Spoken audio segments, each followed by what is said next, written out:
Welcome to the Pocha Podcast at the intersection of Brown Pride and Assimilation. I'm Kat. I'm Charlene. And if you're joining us for the first time, welcome. And for our regulars, welcome back. Yes, this is our Wiri Wiri, our monthly bonus content, and where we just get to talk like comadres. So we're really excited to be here, and we're most excited because we have a special guest, and our special guest is author Sofia Segovia. She's the author of Hurricane, and of course, Pocha Podcast favorite book, Murmur of Bees, which we've talked about before on an episode, and she's here to talk a little bit about her new novel, which is Tears of Amber, the translated version of Peregrinos. And we're just so excited that you're here with us, Sofia. I'm very excited to be here with you too. Thank you so much for inviting me to your space. We are incredibly grateful that you've taken the opportunity. And you're joining us from Monterrey, is that correct? Monterrey, Mexico, yeah. Very far away, but not far away from the border. So I feel we're just a step away. We're like primas, seriously. Absolutely. And you know, you're in New Mexico and Nuevo León, New Lion, that exact translation. Mm-hmm. Well, they started off with the same history. So we share a lot. It's El Nuevo Reino de León used to reach up to New Mexico. It was a huge region. And so we share a lot. So it's just that we don't remember very well. We actually could be kind related. Of a bit in the past and we don't remember anymore, but it is like that. So we do share things. Well, thank you again for joining us. We are incredibly excited and humbled that you have been with us or are with us. And let's just jump right in. I have a journalism degree, and we were both intrigued that you have a journalism degree, and you've even worked previously in political communications. So that's a huge shift going from journalism, political communications to doing novels. What was the move? What was the catalyst for that? Well, I think I was in the wrong. I just missed my mark. I am from Monterrey, and that means a lot. It weighs a lot because I believe the cities where we are born tell us stories about ourselves. And Monterrey did not have any story to tell about art. The art creation in the city, it just wasn't done when I was born or when I was growing up. There were no bookstores or libraries or museums or whatever. And so what we did here was industry. It's a very modern city, very likes progress and everything like that, but there was no space for art because we did have a shared history with New Mexico, and we won't talk about that. I'll just leave the intrigue out there. But it was a very hard start for the city. And by 1965, when I was born, do the math, it was about to reach equilibrium. And that means, as in all the cities in the world, there is no art when you are in survival mode. Mm-hmm. You only get to investigate, to go into art or the sciences or whatever when you're okay. And so this city started to be okay when I was born, more or less, a bit before. But well, the thing is that as I grew up and this city evolved, it evolved into art. But when I wanted to decide what to major in, I knew I loved to write, but I didn't know someone from my city could dream about being a novelist. Just didn't occur to me because I was from Monterrey at that time.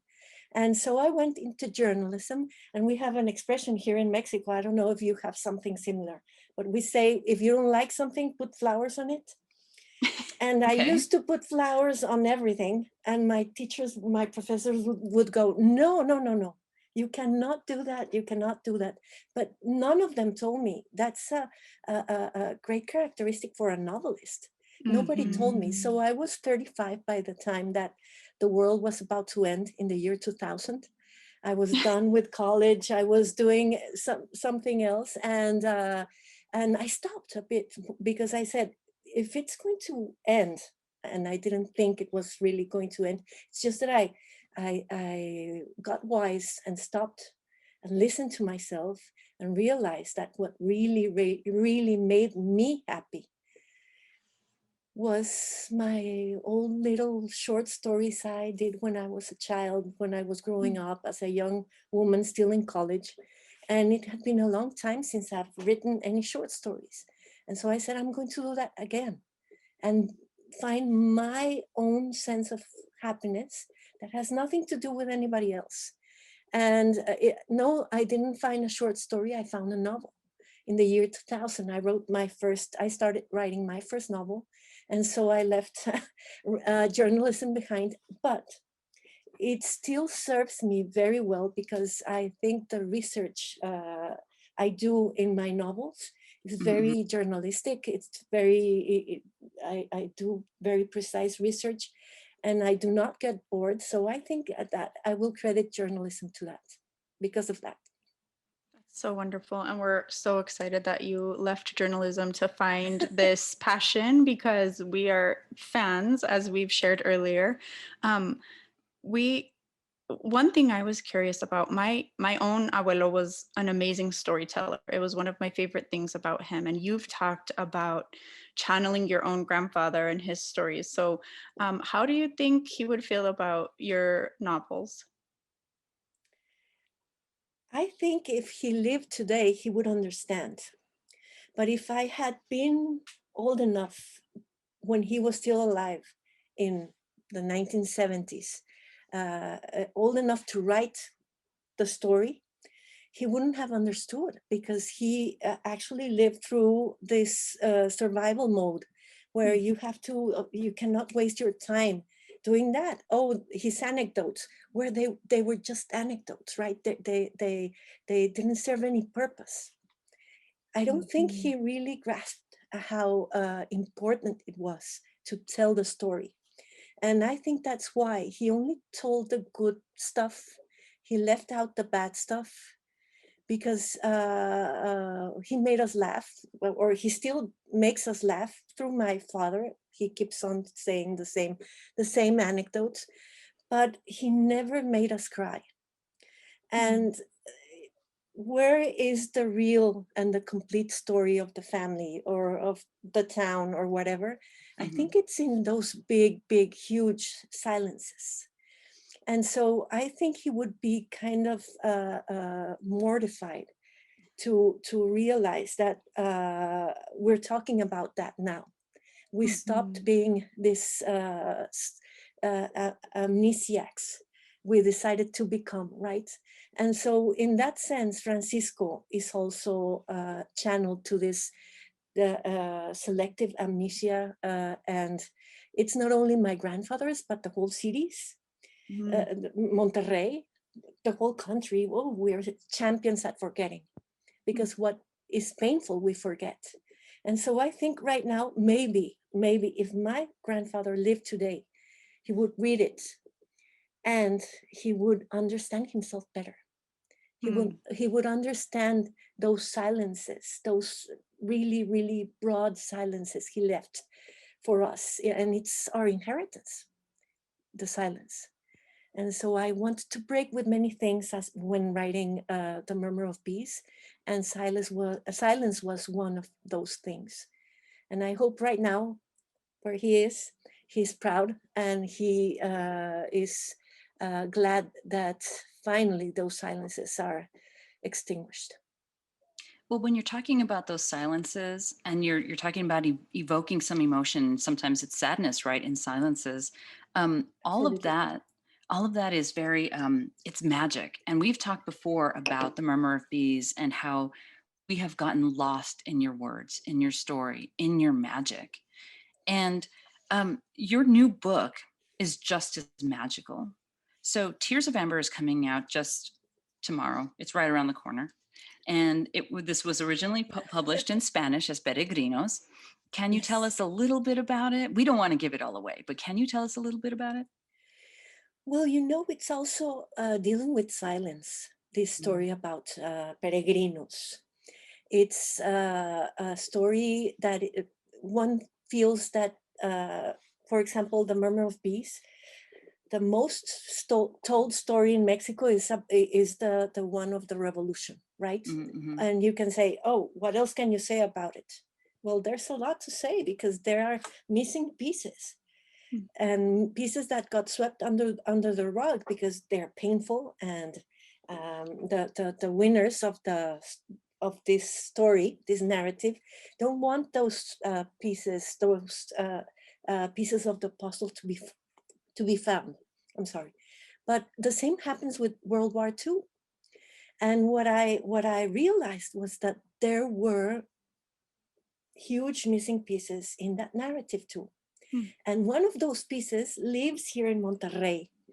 And I found it through a very, very close friend. That's her family's story that inspired this story. Mm-hmm. And what I found was another piece of a huge, important puzzle swept under the rug that I wanted to talk about. And I think it's important to talk about this story of World War II. It doesn't happen, mostly it doesn't happen in Mexico, but it is a Mexican story. And it might also tell a story in the United States or in Argentina or wherever, because wherever peregrinos go, they transform the land they take root in, the new land that receives them, right? And so this is a story about a pilgrimage for life and for peace, to find a new land. And it is a story that completes the story we think we know so well about World War II, because it's told from the viewpoint of the Germans. Mm-hmm. And it's not trying to erase or deny or take the importance away from the Holocaust. It's just a different truth. Mm-hmm. It's true, the Holocaust is true, but this is also true. And if you take away one of these truths, you cannot really understand, really completely understand the truth of the Holocaust enough for it to not happen again. And what I found in this story I'm telling through the eyes of the three kids, right, trying to survive with their families. What I'm trying to do is tell this truth and complete the whole story. And what I found is that in the world, we are mostly good people. And pilgrimage, exodus, mass migration only happen when there's pain. War or famine, that's pain. Nobody wants to leave their roots. Nobody wants to cut them completely. We leave because life is not possible anymore. Mm-hmm. And so this is I think it's a very endearing story. I found it very endearing. I found it very moving and inspiring, but also I found that it was very important to understand this moment in history, to understand, in order to understand our present.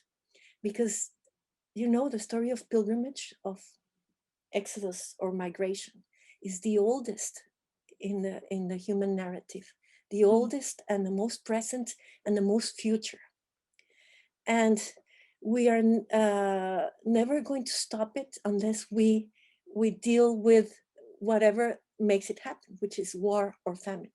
Mm-hmm. So I think we have to deal with it. And to what at the end I found out is that, hashtag, we are all peregrinos. We are all pilgrims. Really, I don't think there's a human being alive today that is not alive today thanks to a very, very daring voyage somebody in their past or maybe in their near future took in order for life to be possible. And so this is the story. It's not about soldiers or battles or whatever. It's about the human condition and the human existence during a tumultuous war, like World War II. And it belongs to all of us. It's called World War II. It belongs to all of us. So everybody has something to say about it. And certainly Monterrey has something to say about it. I do. I'm friends with this family, this two of those kids. I know them very well, and they're Mexican. Their grandchildren are Mexican now. Their kids became Mexican, and they stayed here. Their roots are deep, and we're the better for it. Mm. Thank you so much for sharing a little bit about Tears of Amber and the setting. You make so many good points, Kat, and I live here in southern New Mexico, which is on the border. There's a lot of things happening right now with immigration. Mm-hmm. That pilgrimage is not over. Around the world, it's not over. So the historical context is one thing, but your characters most certainly bring to life the humanity of it. These are just people. I particularly love that your characters are children, that we're seeing this through the eyes of children, because that's a new way to look at the world. Me being more a vieja every day, I certainly see my own daughter and think to see the world through her eyes is a beautiful thing. And this is it reminds us to do that the way you tell your stories.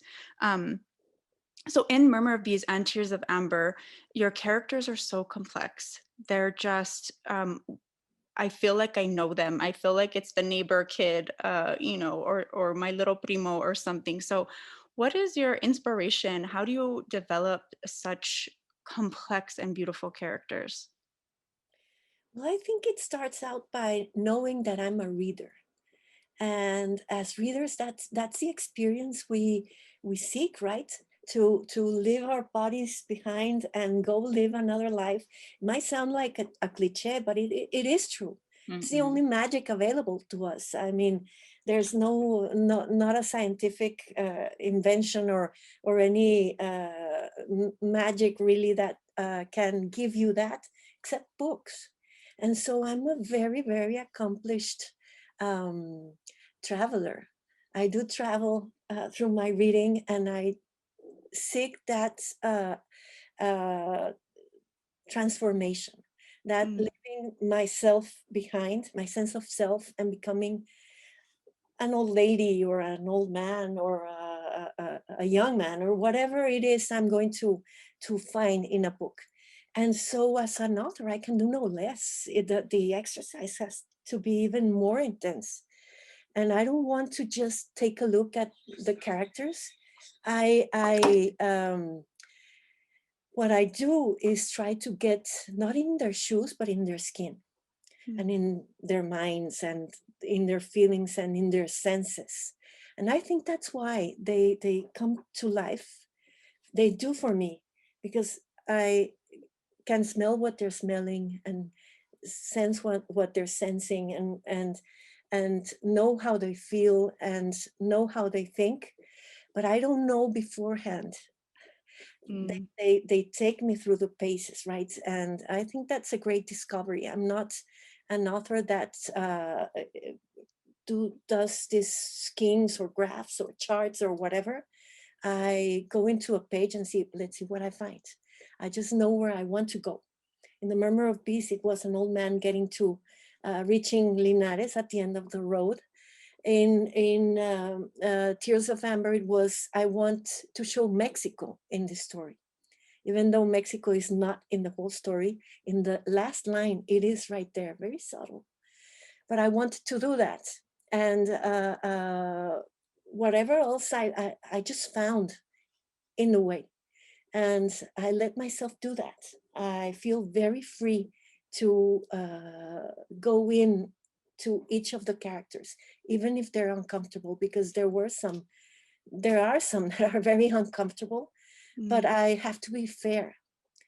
And I do believe this is also very true. I do believe that even if these characters, some of the characters are are secondary. They're not protagonists in this story.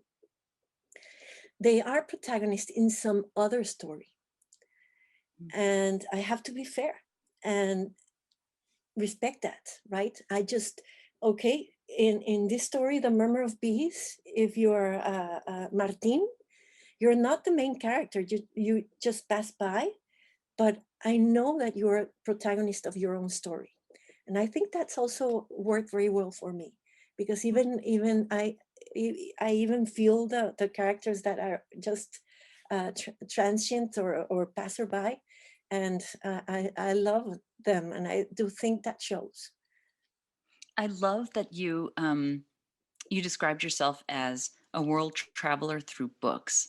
So Absolutely. growing up, our family didn't have a lot, but one thing that my parents did make sure we had was books. And our basement looked like a mini library. And I know that that's an incredible privilege to be able to have access to books. And I'm pretty sure that my parents like went to library book sales where things were like $1 because we had things in German, in Russian, in Japanese, things that we couldn't read, but we had them. Um, so that resonates with me so much, being able to be a world traveler through books. That's how I got started being an avid reader, was because we had so many books in the basement.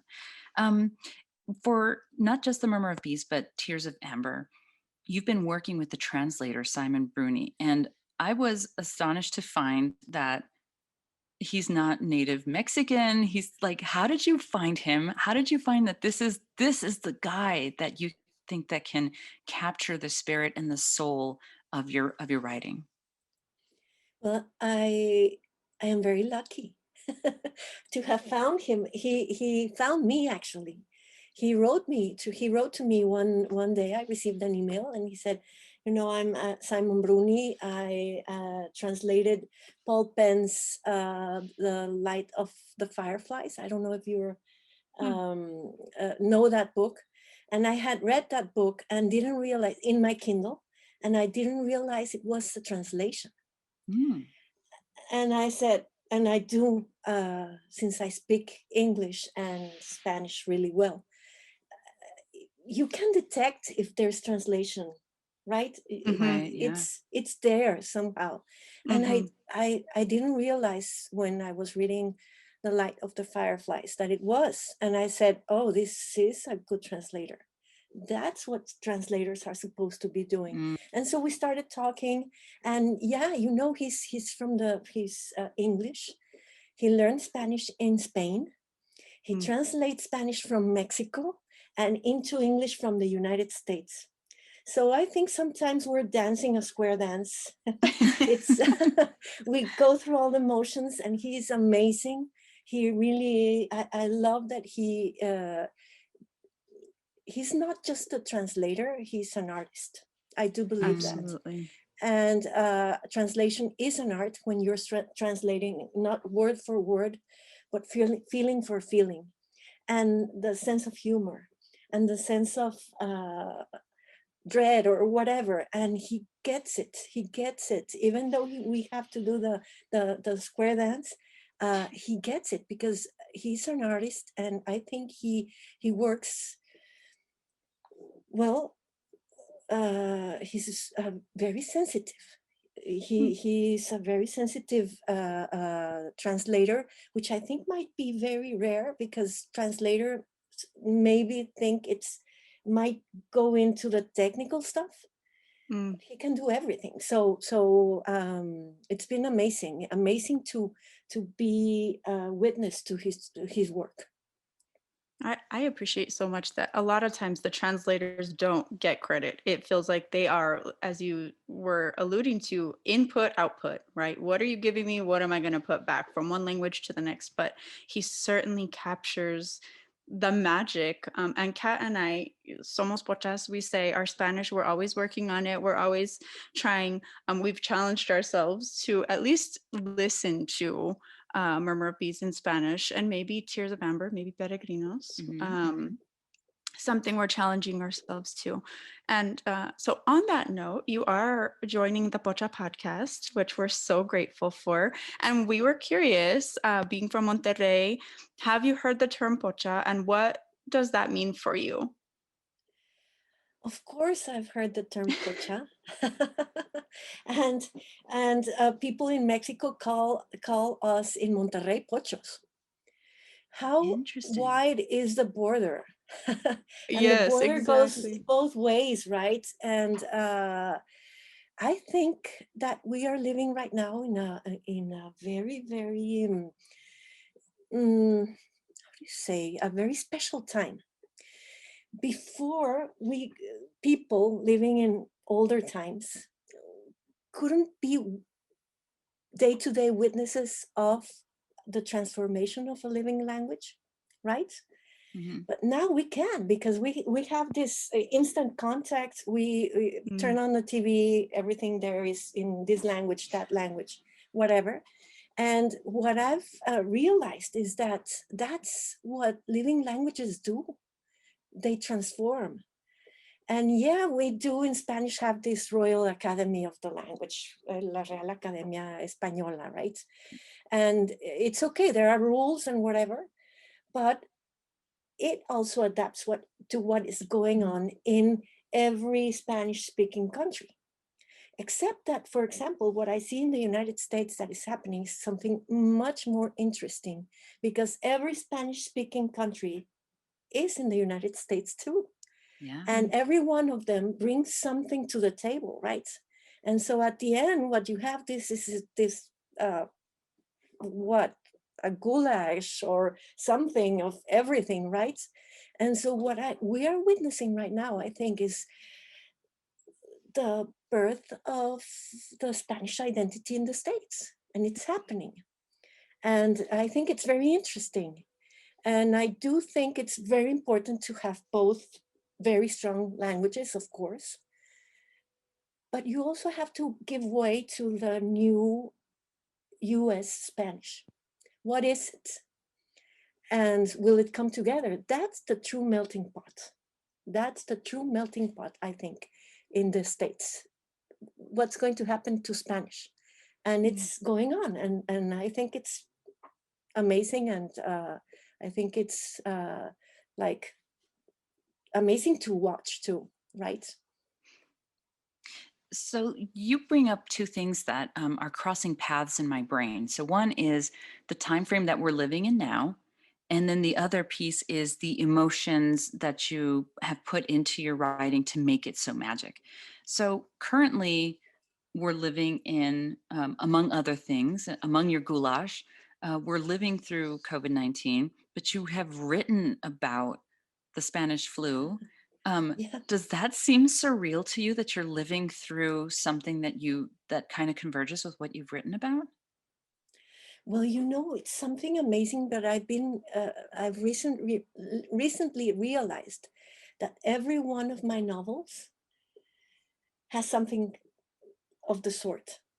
In Huracan, all this machismo and the violence against women and everything Mhm, mhm. that we are talking about now, I talked about in the year 2000 when I started writing that novel. In the Spanish, they were in the Murmur of Bees, the Spanish flu. Yes, it is very, very surreal to know everything that's going to happen.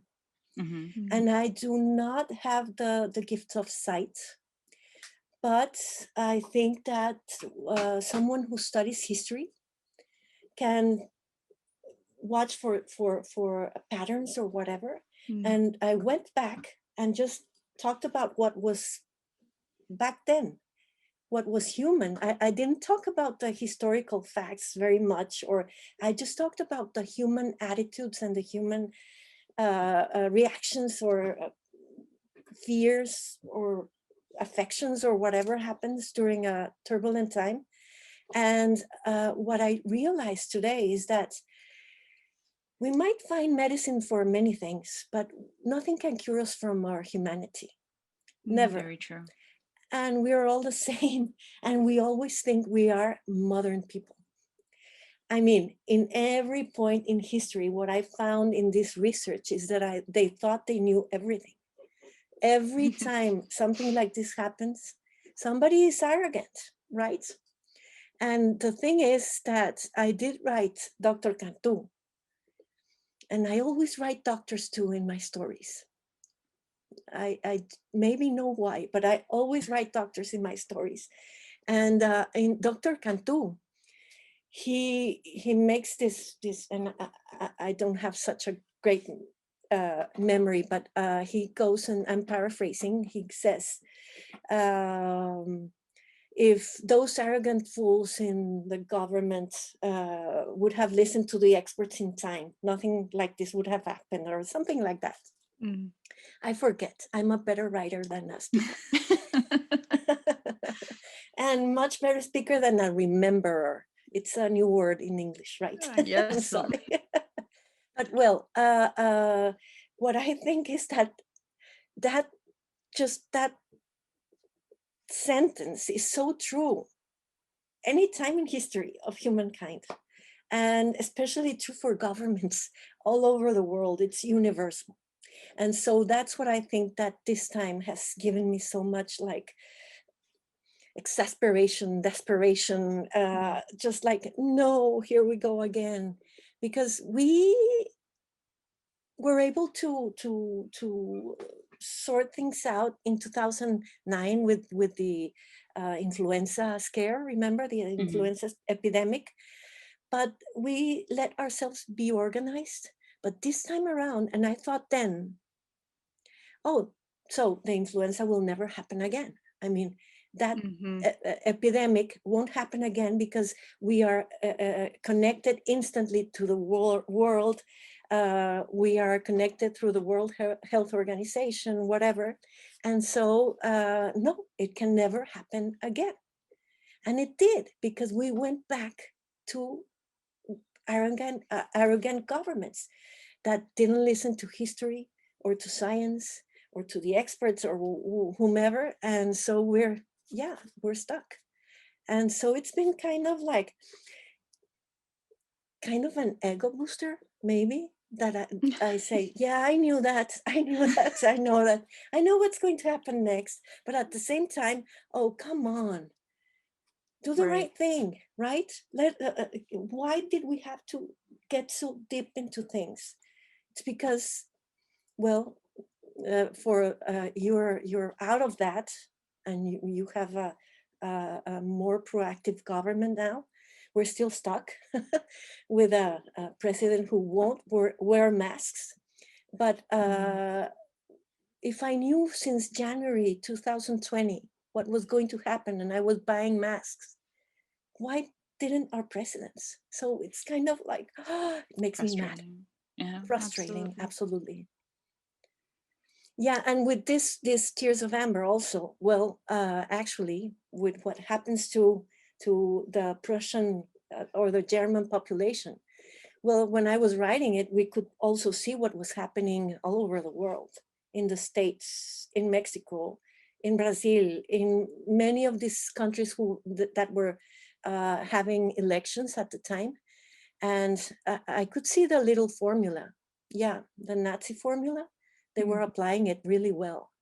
And what happened then, and I was like, no, here we go again, except different people, was that there was this candidate that came down the electric stairs and said that, well, that some Mexicans were this and that and that. And I said, oh, so he's making us now the common enemy. The scary people, the whatever, we're to blame for everything. And that's what Hitler did. It's a formula.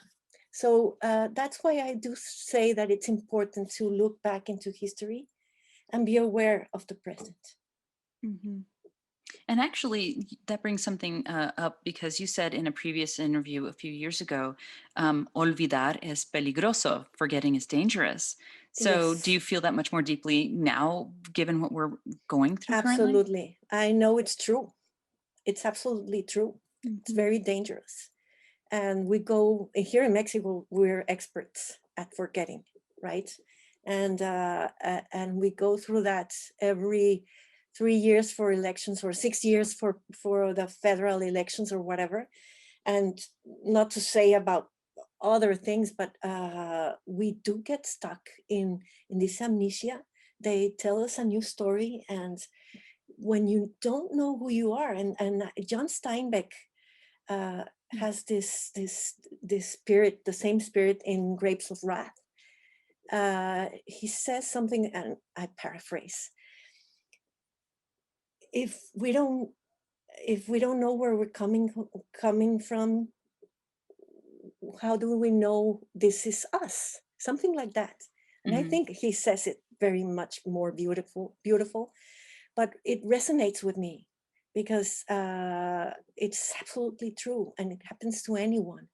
And we should not let history just be another class in middle school or high school. We should try to teach it some other way, because that's where our future is. Looking back, that's really where our future lies. Because if we don't know who we are today, how can we plan the future? No, somebody else will plan it for us. So yeah, I think it's important. Is this giving you fodder for a new book? I'm still fodder. I'm still full of fodder. I'm still doing the same thing, looking for these forgotten stories, because they're uncomfortable. They don't match with the heroic story a country wants to say about itself or whatever. And I'm writing now another story, and I'm saying, oh, you're going to do it again. Yeah. And it's difficult, and it needs some really I need to be brave to do that, because sometimes going against the current, it might be difficult, or it might strike other people as reactive, or I don't know. But I don't know. I think I am like that. I am Contreras. I like to be contrary, and and that's what happens when you give a contrary person a pen. That's a t-shirt. I love it. I love it.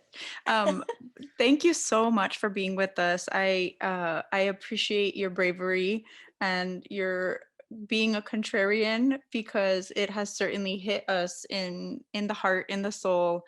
Your characters are beautiful, and certainly reframes what a hero is for us. Sometimes it's a child, and that recognition in your writing is just so beautiful. And I think your grandfather would be proud of the books that you Agreed. That you I write. hope so. I hope so. He would laugh. He would laugh too, because there's some laughter there, and I think I did remember his sense of humor when I wrote him. I think it comes through, most definitely. Tears of Amber is available on Audible for those who want to listen. Audible also has the OG Spanish version, Peregrinos, that's available. And if you want to hold a book in your hot little hands like we did, because it's I'm one of those page turners. I love to read actual books, and it's beautiful. Yes. So if you want to hold a book in your hot little hands and curl up old school style on your couch with a cobija and read it, it's available on Amazon, Barnes & Noble, and if you want to support a local smaller bookstore, you can purchase it on bookshop.org.